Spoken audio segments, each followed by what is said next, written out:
All right, John. So I have a vSAN cluster. How do I protect against other failures like memory failures?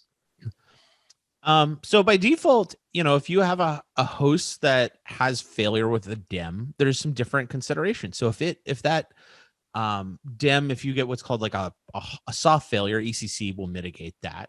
And that's why we use ECC memory for vSAN hosts, unless you're strange doing stuff with ARM or something. Uh, and then you have what are called hard failures. So these are unrecoverable failures. And there's different ways to try to mitigate hard failures. There are memory mirroring technologies. There are memory parity type technologies that some hosts will implement. They do carry overhead. They typically have some white papers discussing the performance implications of that. You can mirror all of the memory in a host to try to protect against failure. Generally less for virtual machines. A virtual machine, you probably just do FT if you want to protect that. But let's say we're worried about the kernel memory. So let's say, because this is where things get rough, is if just one virtual machine has to reboot because of a hard failure, you know, maybe whoever owns that VM might get angry with me, but it's one VM. NHA is pretty quick. What happens if I have if I have kernel memory fail? Well, in this case, we're potentially going to hit that lovely purple screen of death. We're going to crash that host. HA is going to do what it does best. It's going to reboot all those VMs somewhere else. But what if we wanted to protect against that? Well, there's a couple options. So one of which, let's say we have a whole DIMM failure. And so basic parity within the DIMM is not going to solve that. We could mirror all of the memory in the host, although that's quite expensive, particularly on larger hosts with lots of memory. There's also an additional option, and this is called reliable memory. This is often not necessarily the most well understood vSphere feature. It's been around for quite a while, I think since the 5.5 days. And what this does is you can identify, and this is set by the server platform. So you'll set this out of band in the IDRO, the ILAC, CIMC.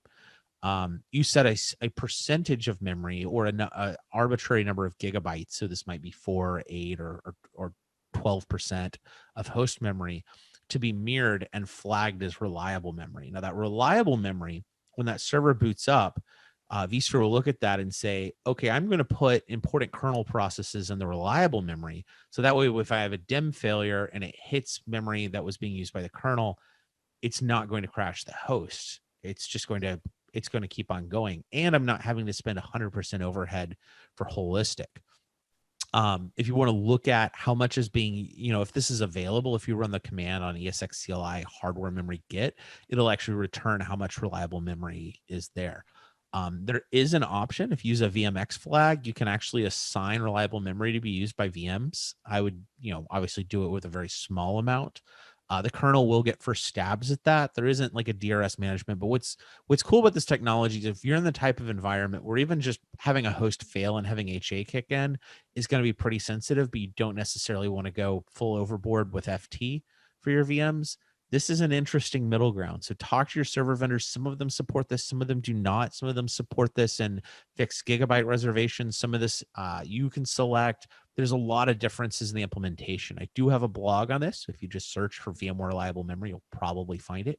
But this is yet another one of those just kind of low-level things that's great about vSphere as an operating system, is its ability to provide some very unique protections that frankly no other operating system can provide.